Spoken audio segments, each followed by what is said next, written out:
Last example जो हम cover कर रहे थे उसमें मैंने स्लाइस फंक्शन की वर्किंग आप लोगों को बता दी थी कि अगर हमें एरे के किसी भी पार्ट में से कुछ कुछ एलिमेंट्स को एक्सट्रैक्ट करना है तो उसके लिए हम स्लाइस को काम में लेते हैं।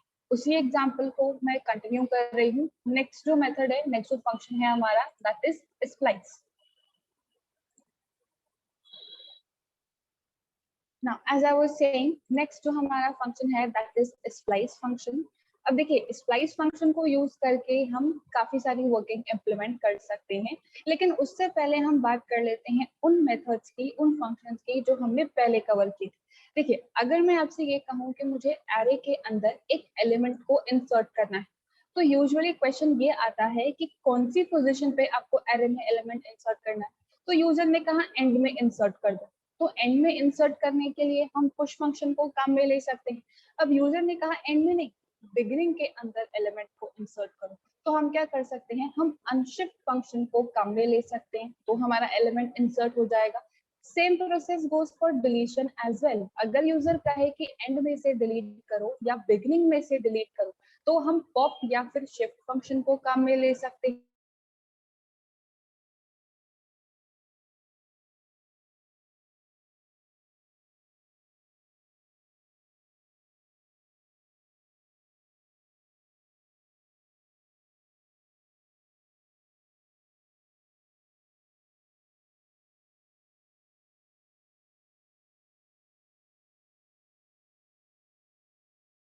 को इंसर्ट करवाना हो या फिर किसी एलिमेंट को डिलीट करवाना हो। Now, as I was saying कि अगर हमें यहाँ पे किसी भी पोजीशन पे कोई एलिमेंट प्रेजेंट है, उसे डिलीट करना है या फिर किसी नए एलिमेंट को हमें इंसर्ट करवाना है, या फिर एक और थर्ड वर्किंग है कि हमारे पास जो एलिमेंट प्रेजेंट है हमें उन एलिमेंट को किसी नए एलिमेंट से रिप्लेस करवाना है। अगर ये तीनों वर्किंग हमें एग्जीक्यूट करवानी है तो उसके लिए हम काम में ले सकते हैं स्प्लाइस फंक्शन। अब इसके आर्गुमेंट जो हैं आप उन्हें अच्छे से समझिएगा। देखिए स्प्लाइस के हमारे पास में तीन आर्गुमेंट्स होते हैं।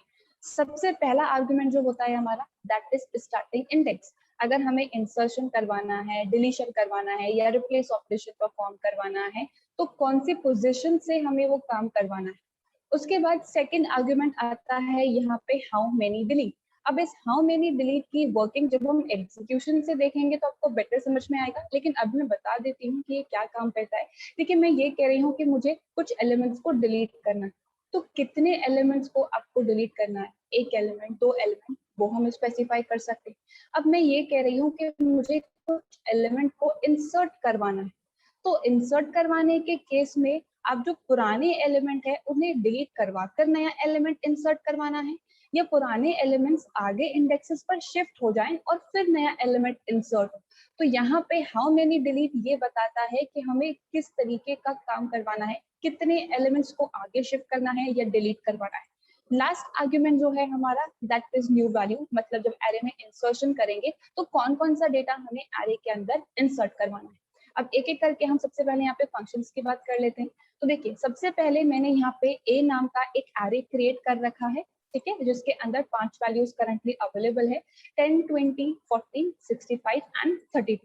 अब यहाँ पे मैंने इस एरे ए के साथ में स्लाइस फंक्शन को काम में लिया है और यहाँ पे 4 वैल्यूज पास करी। अब ये वैल्यूज क्या क्या है, सबसे पहला जो आर्गुमेंट है मेरा दैट इज वन इंडेक्स, मतलब मैं जो भी वर्किंग इम्प्लीमेंट करवाऊंगी वो फर्स्ट इंडेक्स से होगा। फर्स्ट इंडेक्स मतलब जहां पर 20 एज अ वैल्यू प्रेजेंट है वहां से वर्किंग स्टार्ट होने वाली। उसके बाद मैंने यहाँ पे सेकंड आर्गुमेंट जो होता है हमारा that is how many delete. अब हाउ मेनी डिलीट में मैंने यहाँ पे लिखा है 0, ठीक है। उसके बाद आते ही हमारे पास में नई वैल्यू, तो अगर हम चाहें तो स्प्लाइस के थ्रू एट अ टाइम एक वैल्यू भी इंसर्ट करवा सकते हैं या फिर मल्टीपल वैल्यूज भी इंसर्ट करवा सकते हैं। तो अब इस कंप्लीट स्टेटमेंट का मतलब क्या है, फर्स्ट इंडेक्स से एक भी एलिमेंट को डिलीट मत करना और नए एलिमेंट्स को इंसर्ट कर देना। तो अब यहाँ पे फर्स्ट इंडेक्स पे जो भी हमारे एलिमेंट होंगे वो आगे इंडेक्सेस पर शिफ्ट हो जाएंगे और फिर 12 और 13 वहां पे जाके इंसर्ट हो जाएगा। अब क्योंकि मैं दो नए एलिमेंट्स को इंसर्ट करवा रही हूँ तो फर्स्ट इंडेक्स से लेके जितने भी एलिमेंट्स हैं वो दो दो इंडेक्स आगे शिफ्ट हो जाएंगे। अब यहाँ पे स्लाइस फंक्शन जो हमने कवर किया था, जो हमारा पहला फंक्शन था, वो हमारे एक्चुअल एरे के अंदर कुछ भी चेंजेस इंप्लीमेंट नहीं कर रहा था, सबस्ट्रिंग जैसी वर्किंग उसकी। लेकिन स्प्लाइस के अंदर हम डिलीशन और इंसर्शन ऑपरेशन परफॉर्म कर रहे हैं, तो जो भी वर्किंग हमने इंप्लीमेंट की होगी हमारे एक्चुअल एरे पे उसका इफेक्ट शो होगा ना। अब इतनी वर्किंग इंप्लीमेंट करवाने के बाद मैंने सिंपली डॉक्यूमेंट डॉट राइट की हेल्प से ए को प्रिंट करवा लिया है। उसके बाद मैंने एक और बार स्प्लाइस फंक्शन को काम में लिया है। अब यहाँ पर जो मैंने इंडेक्स मेंशन किया है दैट इज 3। अब यहाँ पे लास्ट टाइम जो मैंने टास्क परफॉर्म किया है उसके बाद मेरा एरे जो है वो बन गया है कुछ इस तरीके का। फर्स्ट इंडेक्स से वर्किंग इंप्लीमेंट करवाई थी, एक भी एलिमेंट डिलीट नहीं करवाना और नए एलिमेंट को इंसर्ट करवा देना, और उसके बाद बाकी सारे एलिमेंट्स आगे शिफ्ट हो गए। तो अब ए पे अगर मैं वर्किंग इंप्लीमेंट करूंगी तो इस एरे को कंसिडर करके वर्किंग इंप्लीमेंट की जाएगी। तो सबसे पहले मैंने यहाँ पे स्टार्टिंग इंडेक्स लिखा है 3, मतलब ये मेरा स्टार्टिंग इंडेक्स। उसके बाद हाउ मेनी डिलीट में मैंने पास किया है 2 एज अ वैल्यू, मतलब थर्ड इंडेक्स से 2 एलिमेंट्स को हमें डिलीट करना है। और उसके बाद मैंने यहाँ पे लिखी हैं 2 values that is sun comma 23, मतलब 20 और 40 यहाँ पे डिलीट हो जाएगा और सन और 23 यहाँ पे आके इंसर्ट हो जाएगा। तो अगर हमें किसी भी एलिमेंट को डिलीट नहीं करवाना, पुराने एलिमेंट्स भी रहे और नए एलिमेंट्स भी आ जाए, तो हाउ मेनी डिलीट में 0 पास करेंगे। लेकिन अगर मुझे कुछ एलिमेंट्स को डिलीट करवा कर नए एलिमेंट्स को इंसर्ट करवाना है तो सेकंड आर्गुमेंट में हम लिखते हैं काउंट ऑफ एलिमेंट्स जो हमें डिलीट करवाना है। तो अगर हम इस वाले एरे को प्रिंट करवाएंगे डॉक्यूमेंट डॉट राइट की हेल्प से, तो अब हमारे पास में जो एरे बनेगा, देखिए यहाँ पे 20 और 40 डिलीट हो गया है और उसकी जगह सन और 23 आके स्टोर हो गया है। सिमिलरली मुझे यहाँ पर अगर अब इंसर्शन नहीं डिलीशन ऑपरेशन परफॉर्म करवाना है, तो यहाँ पर मैंने अगेन स्प्लाइस फंक्शन को काम में लिया है और यहाँ पे मैंने लिखा है 3,3। अब यहाँ पे वर्किंग कहाँ से स्टार्ट होगी, वर्किंग स्टार्ट होगी थर्ड इंडेक्स से, विच मीन्स हम यहाँ पे सन को काम में लेने वाले हैं। अब यहाँ पे मैंने हाउ मेनी डिलीट के अंदर लिखा है 3, तो सन से 3 एलिमेंट्स यहाँ पर डिलीट हो जाएंगे, विच मीन्स सन, 23 और 65 यहाँ पे डिलीट हो जाए। अब एक बार हम इसका एग्जीक्यूशन देख लेते हैं, फिर कुछ प्रॉब्लम होगा तो मुझे देखिए सबसे पहले मैंने यहाँ पे स्प्लाइस फंक्शन को काम में लिया था। मैंने यहाँ पे फर्स्ट इंडेक्स 0, 12, 13 लिखा था।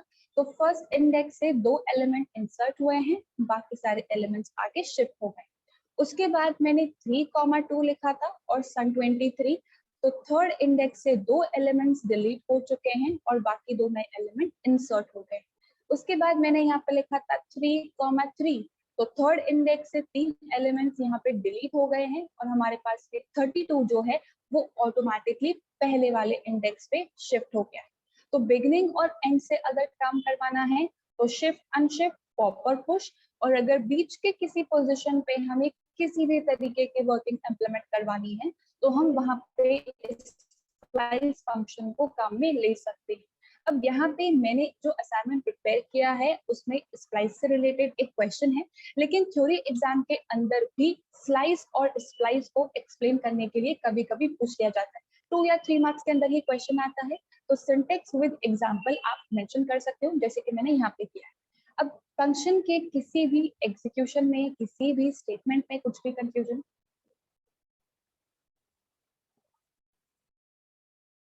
नेक्स्ट एग्जाम्पल जो है हमारे पास में that is related to the searching of a element.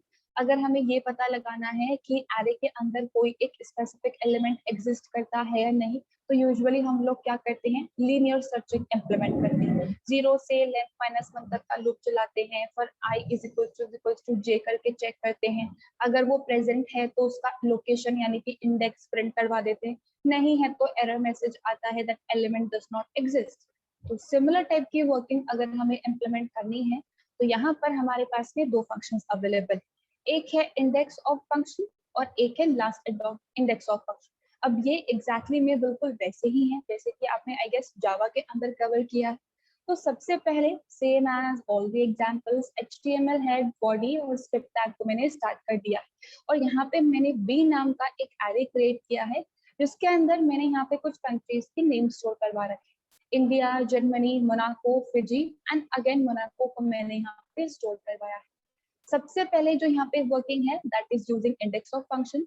अब यहाँ पे अगर आप चाहो तो इंडेक्स ऑफ का जो भी आउटपुट है किसी वेरिएबल में स्टोर करवा लो और फिर उस वेरिएबल को प्रिंट करवा लो, या फिर हम डायरेक्टली डॉक्यूमेंट डॉट राइट के अंदर भी इस फंक्शन को मेंशन कर सकते हैं। तो मैंने यहाँ पे लिखा है document dot right v dot index of Monaco. अब यहाँ पे इंडेक्स ऑफ का आई स्मॉल है लेकिन ओ कैपिटल में आता है। सिंटेक्स वाइज चीजें आपको ध्यान रखनी है, जावास्क्रिप्ट भी केस सेंसिटिव ही काम करता है। तो फंक्शन का नाम अगर गलत होगा तो प्रोग्राम एग्जीक्यूट नहीं होगा और डॉक्यूमेंट जो है हमारा वो पूरा ब्लैंक आएगा। तो इंडेक्स ऑफ में मैंने यहाँ पे Monaco as a string pass किया है। तो अब यहाँ पे एरे बी के अंदर किसी भी इंडेक्स पर अगर मोनाको प्रेजेंट है तो ये इंडेक्स हमें रिटर्न कर देगा। अगर यहाँ पे जो वैल्यू मैंने पास करी है वो एग्जिस्ट नहीं करती है तो ये हमें -1 रिटर्न करता है।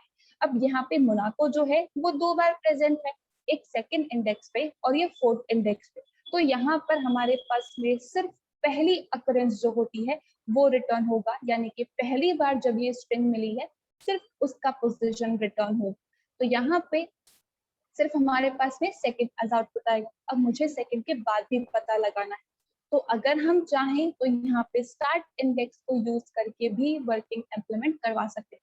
कहाँ से सर्चिंग करवानी है ये भी हम बता सकते हैं। तो B dot index of Monaco comma 3। तो अब यहाँ पे 0 इंडेक्स से नहीं बल्कि थर्ड इंडेक्स से यानी कि फिजी से सर्चिंग स्टार्ट होगी और अब पहली बार जब मोनाको मिलेगा वो वाली इंडेक्स या पोजीशन जो है वो हमें रिटर्न हो जाएगी। तो अगर एलिमेंट मिलता है तो उसकी पोजीशन आएगी, अगर एलिमेंट नहीं मिलता है तो -1 आएगा। अगर हमने स्टार्टिंग इंडेक्स मेंशन किया है तो वहां से सर्चिंग होगी, अगर स्टार्टिंग इंडेक्स मेंशन नहीं है तो बाय डिफॉल्ट ये हमेशा 0 इंडेक्स से ही सर्चिंग स्टार्ट करता है। अब ये तो थी उन वैल्यूज के केस में जहाँ पे डेटा एग्जिस्ट कर रहा था। मैंने लिखा है next B dot index of Nepal. अब नेपाल तो कहीं पे भी प्रेजेंट नहीं है तो यहाँ पे हमें मिलेगा -1। अब यहाँ पे इंडेक्स ऑफ और लास्ट इंडेक्स ऑफ की वर्किंग एग्जैक्टली में सेम है। पोजीशन है तो रिटर्न करेगा, पोजीशन नहीं है तो -1 आएगा, लेकिन डिफरेंस है तो सिर्फ इनके एक्सेस करने के तरीके में। इंडेक्स ऑफ जो है वो हमारा 0 इंडेक्स से सर्चिंग स्टार्ट करता है, यानी कि लेफ्ट टू राइट काम करता है, बल्कि लास्ट इंडेक्स ऑफ जो है हमारा वो राइट टू लेफ्ट यानी कि रिवर्स चेक करना स्टार्ट करता है। तो ये यहाँ से चेक करना स्टार्ट करेगा। अब जहाँ पे भी इसको पहली अकरेंस मिली है ये वो पोजीशन हमें रिटर्न कर देगी। अब जस्ट बिकॉज ये लास्ट से चेक कर रहा है तो हमें यहाँ पे नेगेटिव इंडेक्सेस मिलेंगे, ऐसा नहीं है। सिर्फ मैंने ऑर्डर को रिवर्स किया है, इंडेक्स मुझे वही मिलेगा जो ओरिजिनल एरे के अंदर असाइंड है। तो document dot write B dot last index of Monaco. अब यहाँ पे लास्ट मोनाको इस पोजीशन पे प्रेजेंट है यानी कि 4 पे, तो ये हमें रिटर्न होगा। नेक्स्ट मैंने यहाँ पे लिखा है B dot last index of Nepal. अब अगेन नेपाल कहीं पे भी नहीं है तो हमें मिलेगा -1। अगर हम इसे एग्जीक्यूट करके देखें तो देखिए सबसे पहले यहाँ पर मैंने मोनाको को सर्च किया सेकंड इंडेक्स, फिर मैंने लिखा मोनाको कॉमा 3 तो फोर्थ इंडेक्स, फिर नेपाल को सर्च किया तो -1, फिर लास्ट इंडेक्स ऑफ की हेल्प से अगेन मोनाको को सर्च किया तो रिवर्स ऑर्डर में पहली बार मोनाको जहाँ मिला है वो पोजीशन आ गई, और फिर से नेपाल को सर्च किया तो अगेन -1। तो किसी भी तरीके के एलिमेंट की सर्चिंग अगर हमें करनी है, चाहे वो किसी भी टाइप का एरे हो, स्ट्रिंग है, इंटीजर है, किसी भी टाइप का एरे है, एलिमेंट को अगर हमें सर्च करना है तो इंडेक्स ऑफ और लास्ट इंडेक्स ऑफ हम यहाँ पे काम में ले सकते हैं। इस एग्जाम्पल के अंदर किसी को कुछ भी कंफ्यूजन? ना विद दिस एग्जाम्पल हमारे एरे के जितने भी मेथड्स थे वो ओवर हो गए हैं, और प्रॉपर्टी का जो पार्ट है वो तो मैंने आपको पहले ही बता दिया था। जब हमने लूपिंग इम्प्लीमेंट करी थी तो हमने लेंथ प्रॉपर्टी को कवर किया था। तो एरे की सिर्फ एक प्रॉपर्टी हम कवर करेंगे, मेथड्स बहुत सारे। लेकिन यहाँ पे एक और कंसेप्ट है एरे से रिलेटेड जो कि हमारा लास्ट एग्जाम्पल है एरे का। देखिए मैंने यहाँ पे same as all the examples HTML head body और स्क्रिप्ट टैग को मैंने स्टार्ट कर लिया। अब यहाँ पर मैंने सबसे पहले एक ए नाम का एरे क्रिएट किया है और उसके बाद मैंने यहाँ पे इसे इनिशियलाइज भी करवा दिया 10, 20, 30, 40, 50 एंड 60। अब यहाँ पर एक कंसेप्ट है और वो कंसेप्ट ये है कि हमेशा जब हम एरे को क्रिएट कर रहे होते हैं इन कंसेप्ट ऑफ C++ एंड जावा की अगर मैं बात करूँ तो हम डेटा टाइप लिखते हैं, एरे का नाम लिखते हैं और फिर हम यहाँ पे साइज लिख देते हैं। ठीक है, फिर मैंने इक्वल्स टू लिखा और जो भी वैल्यू मुझे असाइन करनी है। अब यहाँ पर मैं ये कह रही हूँ कि मुझे एरे का साइज इंक्रीज करना है, तो हमें यहाँ पे इस साइज के अंदर चेंजेस इंप्लीमेंट करने पड़ेंगे, या फिर हम क्या करते हैं, हम एक वेरिएबल को काम में लेते हैं, जैसे C++ में मैक्रो होता है, तो हम ऊपर डिफाइन मैक्रो कर देते हैं। अब अगर एरे का साइज इंक्रीज करना है या डिक्रीज करना है, तो हम मैक्रो के अंदर चेंज करते हैं। हमारे एरे वेरिएबल जहां जहां पे यूज किया होगा, सब जगह वहां पे चेंजेस इंप्लीमेंट हो जाते हैं। लेकिन जावास्क्रिप्ट के अंदर तो ये कंसेप्ट होता ही नहीं है। साइज तो हम यहाँ पे स्पेसिफाई करते हैं सिर्फ तब जब एरे कंस्ट्रक्ट होता है, राइट। स्क्वायर ब्रैकेट्स के अंदर तो हम साइज स्पेसिफाई कर ही नहीं सकते। अब दोनों केसेस में अगर मुझे एरे की लेंथ इंक्रीज करनी है, अभी मान लेते हैं कि टोटल 5 एलिमेंट्स है, अब 5 के बजाय मुझे 50 एलिमेंट स्टोर करवाना। अब 50 एलिमेंट्स की वर्किंग नहीं है, सिर्फ 2 एलिमेंट्स की है, तो मुझे सिर्फ 2 एलिमेंट्स स्टोर करवाने हैं। तो उसके लिए हमें कुछ बहुत ज्यादा कॉम्प्लिकेटेड वर्किंग की रिक्वायरमेंट नहीं है। हम यहाँ पे सिंपली लेंथ प्रॉपर्टी को यूज करके एरे का साइज इंक्रीज और डिक्रीज कर सकते हैं।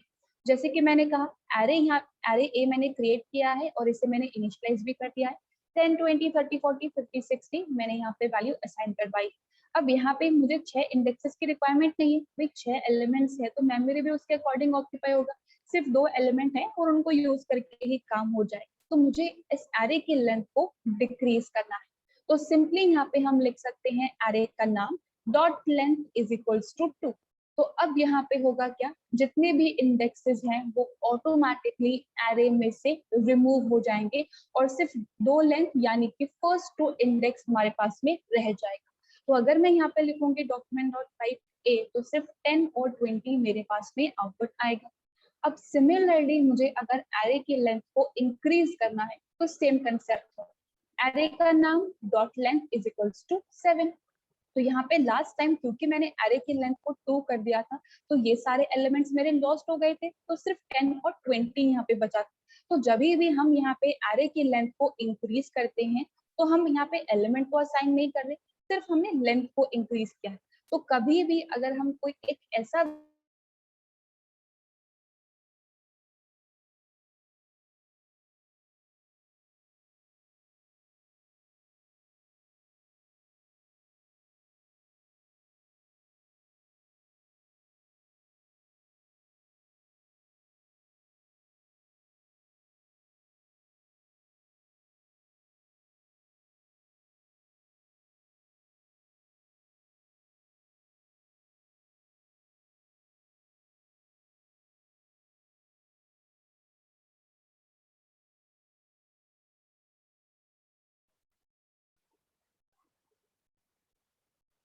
Now as I was saying कि यहाँ पे मैंने फॉर ईच लूप को यूज करके एरे की प्रिंटिंग करवाई है।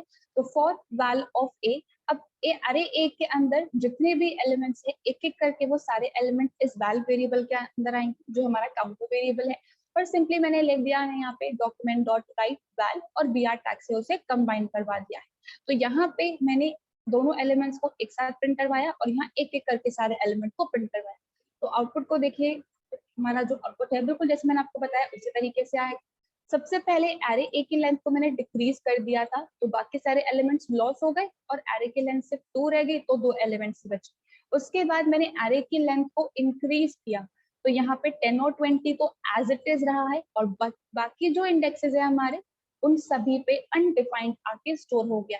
तो अगर आपको यहाँ पे इस इंडेक्स को चेंज करना है, मतलब वैल्यू जो है उसे चेंज करवाना है, तो आप लिख सकते हो array of 2 is equals to array of 3 is equals to, या फिर यूजर से इनपुट लेके भी काम करवा सकते हैं। तो कुछ इस तरीके से हम एरे की लेंथ को इंक्रीज या डिक्रीज कर सकते हैं। जैसे आई थिंक गूगल.नेट के अंदर आपने रीडिंग जैसा कुछ कंसेप्ट पढ़ा होगा, अगेन सेम वही काम करता है, रीड डिक्लेरेशन वाला, साइज भी इंक्रीज वैल्यू भी चेंज, लेकिन यहाँ पे वैल्यू लॉस नहीं होगी, सिर्फ साइज इंक्रीज होगा। So that's how you can increase or decrease the size of array. इस एग्जाम्पल में किसी को कुछ भी कंफ्यूजन? ना, विद दैट एग्जाम्पल हमारा अरे का जो पार्ट है वो ओवर हो गया है। असाइनमेंट जो हमारा डॉक्यूमेंट है ड्राइव पे, मैं उसके क्वेश्चंस अपलोड कर दूंगी, तो आप लोग एक चेक कर लेना। बाय इवनिंग और बाय टुमारो सारे क्वेश्चंस आपको मिल जाएंगे, तो सॉल्व करके देख लेना। कुछ समझ में नहीं आता है या प्रॉब्लम आती है, then you can ask me in the next session. अभी के लिए हम नया टॉपिक स्टार्ट कर लेते हैं, दैट इज ऑब्जेक्ट। जब मैंने डेटा टाइप्स रिलेटेड आपको बहुत सारी चीजें बताई थी, तो वहाँ पे हमारे पास में एक कैटेगरी थी पूरी, जहाँ पे number, Boolean, string, array, undefined, even object भी मैंने एज अ डेटा टाइप ही यहाँ पे आपको बताया। तो ऑब्जेक्ट यहाँ पे प्री डिफाइंड भी है, और अगर हम चाहें तो अपने खुद के ऑब्जेक्ट्स भी क्रिएट कर सकते हैं, that is user defined object. तो किस तरीके से क्रिएट किया जाता है, किस तरीके से उन पे वर्किंग इंप्लीमेंट होती है, वो वाला पार्ट हम यहाँ पे मेंशन कर रहे हैं। अब जिस तरीके से एरे को क्रिएट करने के लिए हमारे पास में दो सिंटैक्स हैं, एक स्क्वायर ब्रैकेट्स और एक एरे कंस्ट्रक्ट। सिमिलरली यहाँ पे ऑब्जेक्ट्स को क्रिएट करने के लिए भी हमारे पास में सेम दो ऑप्शंस है। पहला तो है कर्ली ब्रेसेस को काम में लेना, और दूसरा तरीका है ऑब्जेक्ट कंस्ट्रक्ट को काम में लेना। अब ऑब्जेक्ट की मैं इतनी बात कर रही हूँ, ये एक्चुअली में है क्या? देखिए, डेटा टाइप है। डेटा टाइप मतलब हम उसको यूज करके कुछ वैल्यूज वेरिएबल क्रिएट करेंगे और कुछ वैल्यू को स्टोर करवाएंगे। तो यहाँ पे एग्जैक्टली में अगर मैं ये कहूँ कि आपके पास में एक स्टूडेंट है, ठीक है, यहाँ पे एस नाम का एक स्टूडेंट है जिसकी इंफॉर्मेशन आपको स्टोर करवानी है। तो यहाँ पे आपने 4 अलग वेरिएबल क्रिएट करने के बजाय इन्फो नाम का एक एरे बना लिया, ठीक है। यहाँ पे उसका रोल नंबर, फिर एस उसका नाम, फिर अपने कॉमा करके उसकी फीस स्टोर करवा दी, दैट इज 35,000, और उसके बाद यहाँ पे आपने उसका कुछ कॉन्टैक्ट नंबर भी लिख दिया, ठीक है। और यही सेम प्रोसेस आपने 10 अलग स्टूडेंट्स के लिए भी किया। तो यहाँ पे info 1, info 2, info 3 and so on. अब यहाँ पर मेरे पास में कोई ऐसी सिचुएशन आ गई जहाँ पे मुझे कहा गया है कि एस नाम के स्टूडेंट का कॉन्टैक्ट नंबर बताओ। अब यहाँ पे हो सकता है, क्योंकि चीजें फिक्स नहीं है, तो मैं इंडेक्स को चेंज कर सकती हूँ ना, मतलब नाम पहले आ सकता है, रोल नंबर बाद में आ सकता है, फीस पहले आ सकती है, कॉन्टैक्ट भी पहले आ सकता है। तो मैं कभी भी ये नहीं कह सकती कि जितने भी कॉन्टैक्ट्स हैं वो फिक्स पोजिशन पर। चलो, मुझे यहाँ पे डेटा को सही तरीके से रखना था, तो मैंने पोजिशन फिक्स कर दी। रोल नंबर 0 इंडेक्स पे आएगा, नेम 1 इंडेक्स पे, फीस 2 इंडेक्स पे, और कॉन्टैक्ट 3rd इंडेक्स पे। लेकिन ये काम मैं सिर्फ तभी कर पाऊंगी जब मैं वर्किंग इम्प्लीमेंट कर रही हूँ। मैंने डेटा क्रिएट किया है, मैंने स्टोर करवाया है, और कोई दूसरा इंसान आके सर्चिंग इम्प्लीमेंट कर रहा है, तो वो तो कभी पता ही नहीं लगा पाएगा कि एस स्टूडेंट का कॉन्टैक्ट नंबर क्या है। उसे तो पूरा एरे प्रिंट करवाना पड़ेगा, और मुझे एरे प्रिंट नहीं करवाना, मुझे सिर्फ नाम और कॉन्टैक्ट नंबर चाहिए। तो जब भी हमें कोई प्रॉपर इंफॉर्मेशन स्टोर करनी होती है, तो एरे हमारे पास में एक बेटर ऑप्शन नहीं है। हम यहाँ पे काम में लेते हैं ऑब्जेक्ट, और ऑब्जेक्ट को हम इसलिए काम में लेते हैं क्योंकि यहाँ पे हमारे पास में जो इंडेक्स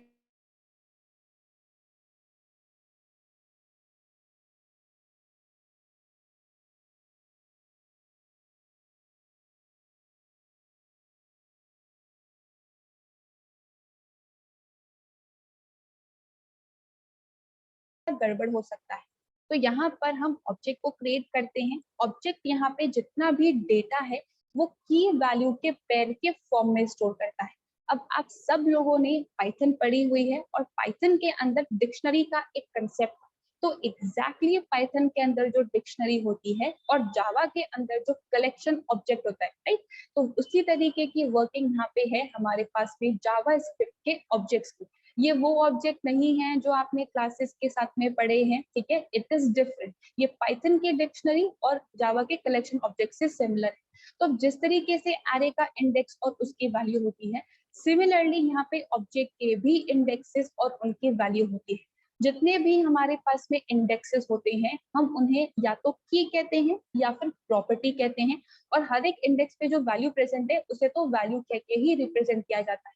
तो ऑब्जेक्ट हमारे पास में एक ऐसे डेटा टाइप है जहाँ पे हम जितना भी डेटा है उसे स्टोर करते हैं की वैल्यू या फिर प्रॉपर्टी वैल्यू के फॉर्मेट। तो अब मैंने यहाँ पर एक वेरिएबल क्रिएट किया है बुक डेटा नाम का। अब बुक की इंफॉर्मेशन मुझे स्टोर करवानी, तो बुक की इंफॉर्मेशन क्या क्या हो सकती है? उसका नाम क्या है, ऑथर क्या है, प्राइस क्या है, पब्लिकेशन क्या है, कौन से ईयर में बुक पब्लिश हुई थी, ये इसी तरीके की इंफॉर्मेशन होती है। तो मैंने यहाँ पे 3 की वैल्यू के पेयर्स मेंशन किए हैं, टाइटल, ऑथर एंड प्राइस। 3 की मैंने यहाँ पे लिखी है। अब जितने भी की वैल्यू के पेयर्स हैं उन्हें कॉमा से सेपरेट आपको लिखना है, और जो की वैल्यू है उन्हें कोलन से सेपरेट करके आपको लिखना है, और ये सारा डेटा आएगा कर्ली ब्रेसेस के अंदर। तो title colon replay, comma author is equals to Ken Grimwood, comma price 500।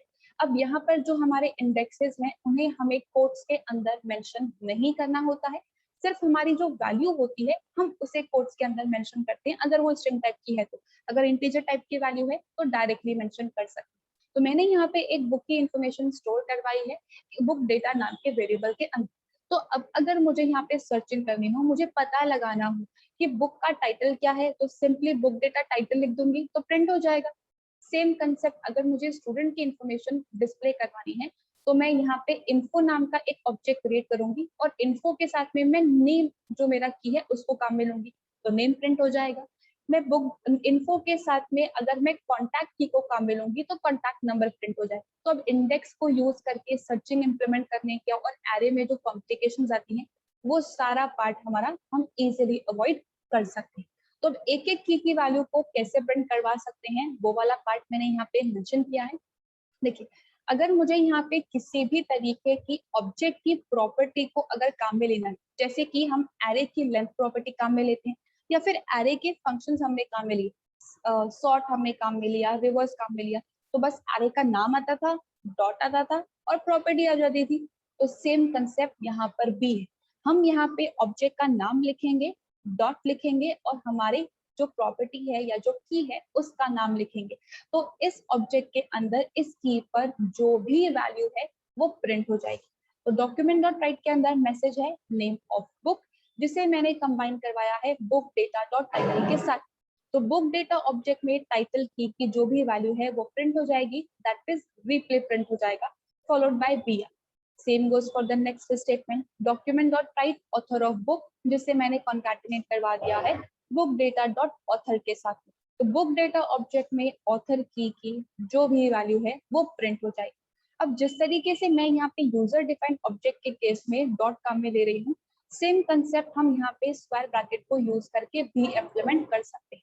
हमें सिंपली क्या करना है, ऑब्जेक्ट का नाम लिखना है और स्क्वायर ब्रैकेट में कोट्स के अंदर हमें की का नाम मेंशन करना है।